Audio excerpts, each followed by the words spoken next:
हर हर महादेव, जय भोलेनाथ। नमस्कार, मैं साधना पांडे मार्गदर्शन पे आपका स्वागत करती हूँ। दोस्तों, पूजा में दीपक सभी घरों में जलता है। चाहे छोटी सी पूजा हो, बड़ी पूजा हो, दीपक जरूर जलाया जाता है। तो पूजा के दीपक से जरूरी महत्वपूर्ण कौन से नियम है जो कि नहीं करना चाहिए, या जैसे कि कुछ चीजें हैं। पितरों का दीपक यदि प्रतिदिन जलाते हैं तो वो कहाँ जलाएं, कैसे जलाएं। दूसरी चीज कि दीपक जलाने की सही दिशा कौन सी है। कुछ गलतियां जो सामान्यतः हो रही हैं वो नहीं होनी चाहिए, क्योंकि दीपक देखिए सिर्फ माँ लक्ष्मी का प्रतीक नहीं है। दीपक जो आप पूजा पाठ करते हैं वो मतलब एक प्रत्यक्ष अग्नि कही जाती है।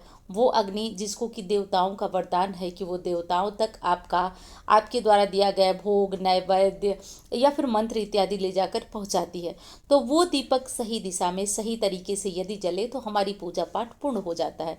लेकिन वहीं पे कोई गलती करते हैं, जैसे पूजा पूजा के बीच दीपक बुझ जाना, तो ये सब चीज़ें अच्छी नहीं है। तो क्या करना चाहिए, कैसे करना चाहिए, दीपक जलाने के क्या नियम है, सब कुछ आज बताऊंगी। और हाँ, लाख प्रयत्न के बाद घर में यदि लक्ष्मी नहीं टिकती हैं तो धन लाभ चाहिए। तो धन लाभ के लिए कैसा दीपक जलाइए, जो प्रतिदिन जलाइए और उसको मतलब दीपक के माध्यम से माँ लक्ष्मी की कृपा हमारे घर में बरस जाए। तो ये चीज़ भी आज जानेंगे। वैसे तो देखिए, ये पूरी वीडियो आज 2 साल पहले मैं बना चुकी हूँ, लेकिन जो लोग नए लोग जुड़ते हैं वो मतलब इस तरह की चीज़ें पूछते हैं। और इस समय मैं सिर्फ और सिर्फ वही वीडियो बना रही हूँ जो आप लोग द्वारा पूछे गए प्रश्न हैं। आप लोग रिक्वेस्टेड वीडियो ही एकदम कर रही हूँ और आगे भी वही बनाती रहूँगी। अभी तो वही कर रही हूँ, क्योंकि आजकल कोई व्रत त्योहार भी नहीं है और मैं सोच रही हूँ कि जो जो आप लोग पूछे हैं वो सब नोट करके रखी हूँ। एक एक करके आप लोग के सभी जो बातें हैं, जो प्रश्न है, और हाँ, वो प्रश्न जो मतलब जिसमें बहुत सारे लोगों को लाभ हो, ऐसी ऐसे प्रश्न रहेंगे तो ऐसी वीडियो रहेगी तो बहुत सारे लोगों को लाभ होगा। तो ऐसी ही वीडियो आजकल मैं बना रही हूँ। तो वीडियो आप लोग को अच्छी लगे तो लाइक ज़रूर करिएगा और चैनल को भी साथ साथ सब्सक्राइब कर लीजिएगा। यदि वो वाली वीडियो आप लोग देखना चाहें तो कमेंट बॉक्स में मैं 2 साल पुरानी जो वीडियो है उसमें और भी अच्छी और विस्तृत जानकारी है, आप लोग उसे देख सकते हैं।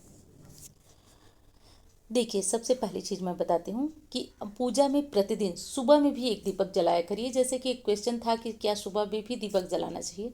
तो जब भी आप कोई मंत्र जपते हैं, जैसे सुबह में भी कोई चालीसा मंत्र इत्यादि बहुत कम समय में भी पूजा करते हैं तो करते ही हैं, तो एक दीपक आप पूजा में अवश्य जलाइए। पूजा में कभी भी सरसों के तेल का दीपक आपको नहीं जलाना है। हमेशा जो है तिल के तेल का प्रयोग करिए, शुद्ध घी का, देसी घी जिसको बोलते हैं उसका प्रयोग करिए।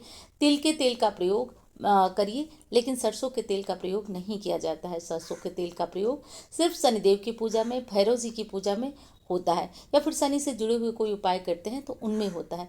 बाकी अन्य पूजा पाठ में सरसों के तेल का दीपक और सरसों के तेल का दीपक जलाना बिल्कुल भी उपयुक्त नहीं है।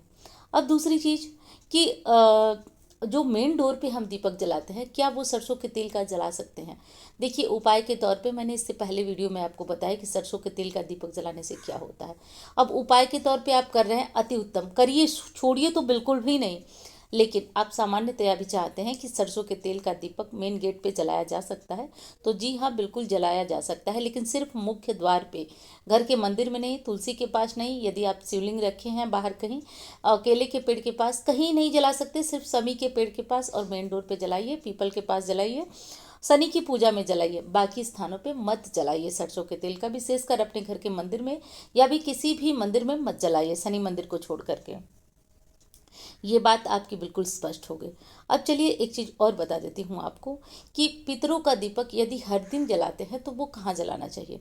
देखिए, पहली चीज़ ये है कि हर दिन बहुत कम लोग जलाते हैं, लेकिन फिर भी यदि आप जलाते हैं तो घर में जो दक्षिण का कोना होता है, दक्षिण का कमरा होता है, वहाँ पितरों के लिए दीपक जलाइए। और या फिर आप कोई फोटो मूर्ति पितरों की रखते हैं, पूजते हैं, तो वहाँ दीपक जलाइए। पितरों की पूजा में जो है वो इस चीज़ का विशेष ध्यान रखिए कि आप विशेषकर लंबी बाती का प्रयोग करिए तो वो ज़्यादा सही रहेगा। लेकिन लंबी बाती का प्रयोग करके कुछ लोग जो है दक्षिण की तरफ मुँह करके दीपक जला देते हैं। तो लंबी बाती में दक्षिण की तरफ दीपक मतलब घर के दक्षिण में रखा जाता है, बाती दक्षिण की तरफ नहीं की जाती है, सिर्फ यम दीपक में बाती दक्षिण की तरफ की जाती है।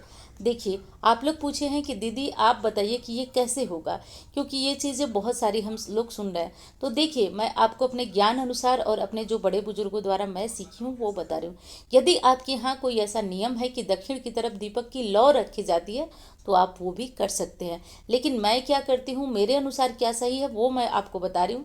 यदि आपके अनुसार कोई ऐसा नियम है कि दक्षिण की तरफ लौ करके जलाया जाता है तो वो आप कर सकते हैं। हम हमारी जानकारी में या हमने जो पढ़ा है, बड़े बुजुर्गों से सीखा है, ये जानती हूँ कि घर के दक्षिण में या अपने जहाँ आप रहते हैं वहाँ से दक्षिण में पितरों का दीपक जलाइए, लेकिन दक्षिण की तरफ दीपक की लौ नहीं की जाती है। चलिए, ये बात भी स्पष्ट हो गई आपकी। अब जो हम प्रतिदिन पूजा करते हैं, उस पूजा में हम कौन सी बाती का प्रयोग करें? देखिए, प्रतिदिन की पूजा में आप गोल या लंबी कोई बाती का प्रयोग कर सकते हैं। बहुत ज़्यादा दुविधा और बहुत ज़्यादा कन्फ्यूज़न में आप लोग बिल्कुल भी मत आइए।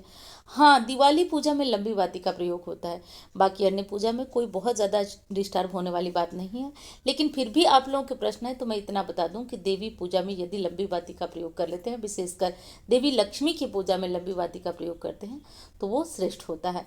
लेकिन फिर भी आप कंफ्यूज ना होइए, गोल बाती का प्रयोग भी प्रतिदिन किया जा सकता है, क्योंकि गोल बाती हमें सुलभता से मिल जाती है, आसानी से मिल जाती है। लंबी बाती भी मिल जाती है, लेकिन हमको लगता है कि जलाने में ज़्यादा उपयुक्त गोल बाती होती है। बाकी आप लोग की इच्छा है कि आप क्या करना चाहते हैं। किसी भी प्रकार का दोष नहीं है, पूजा में आप लंबी बाती का प्रयोग भी कर सकते हैं, गोल बाती का प्रयोग भी कर सकते हैं। इतना मैं दावे के साथ बता रही हूँ।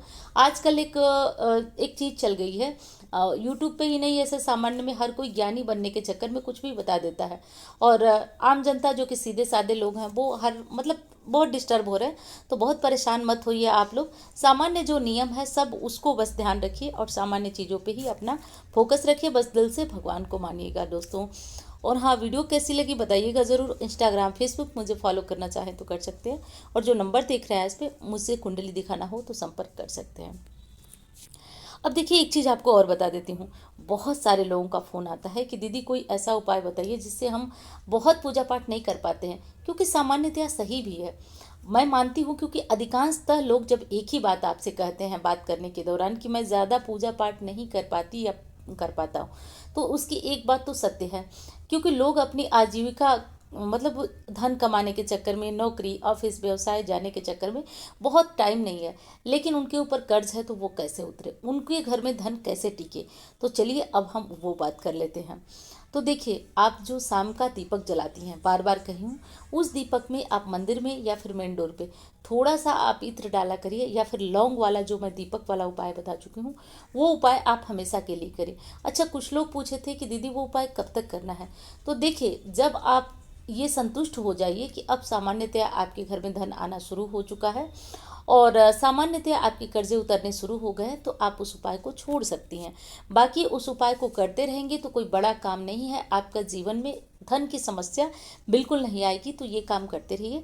और हाँ, जो लोग धन लाभ चाहते हैं वो थोड़ा सा दीपक में एकदम एक बूंद प्रतिदिन जो है वो इत्र डाल दें या लौंग डाल दें। दो चीज़ें डालकर घर के मेन डोर पे, मंदिर में, तुलसी के पास यदि आप जलाना शुरू कर देते हैं, या फिर कहीं नहीं जलाते हैं, एक जगह भी जला देते हैं, तुलसी के पास, मंदिर में या मेन डोर पे, तो भी धीरे धीरे आपका काम बनना शुरू हो जाता है।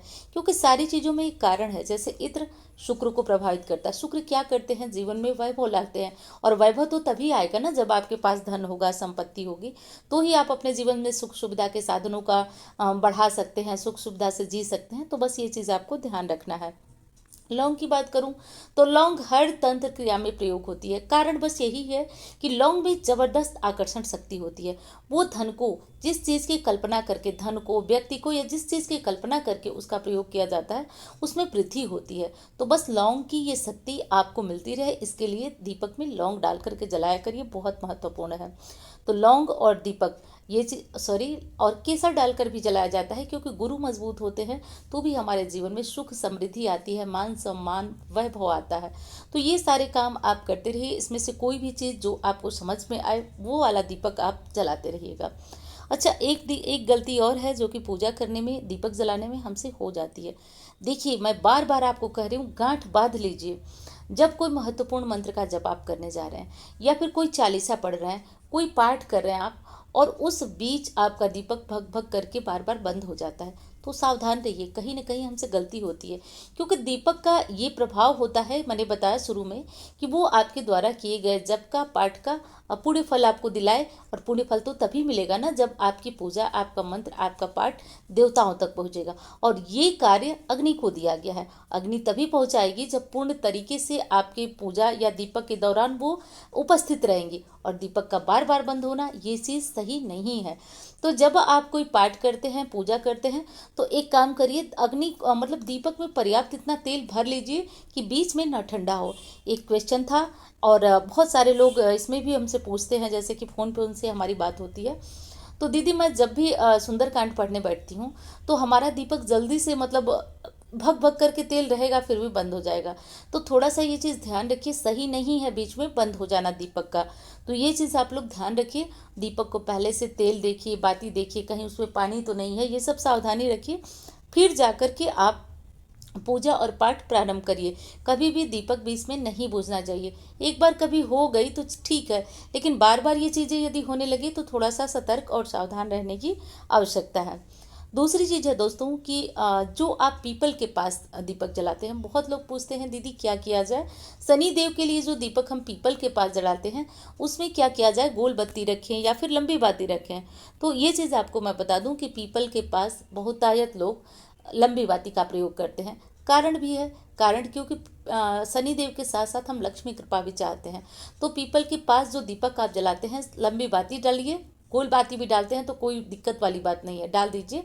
लंबी बाती वो भी काले कपड़े की यदि डालते हैं, काले कपड़े की बाती हाथों से बनाकर यदि डालते हैं तो वो बेहद आपके लिए बहुत अच्छा होता है। शनि की ढैया में, साढ़े साती में काले कपड़े, सूती कपड़े को ले लीजिए, हाथों से उसको रगड़ करके बाती की तरह बनाकर सरसों का तेल डालिए। और थोड़ा सा काला तिल डालना मत भूलिएगा।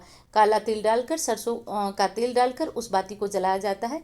इससे व्यक्ति के अंदर ढैया है, साढ़े साती है, तो उसमें उसको बहुत आराम मिलता है। तो ये काम आप सभी करिए। रुई की बनाना चाहते हैं तो भी लंबी बाती का प्रयोग आप कर सकते हैं। तो ये सारी जानकारियाँ आपको कैसी लगी दोस्तों, बताइएगा ज़रूर। अच्छी लगती है तो लाइक करिएगा, आपके लाइक बहुत प्रेरणा देते हैं और ये चीज़ें पता चलती हैं कि नई बातें आपको अच्छी लग रही हैं। तो चलिए मिलते हैं इस तरह के वीडियो के साथ। धन्यवाद।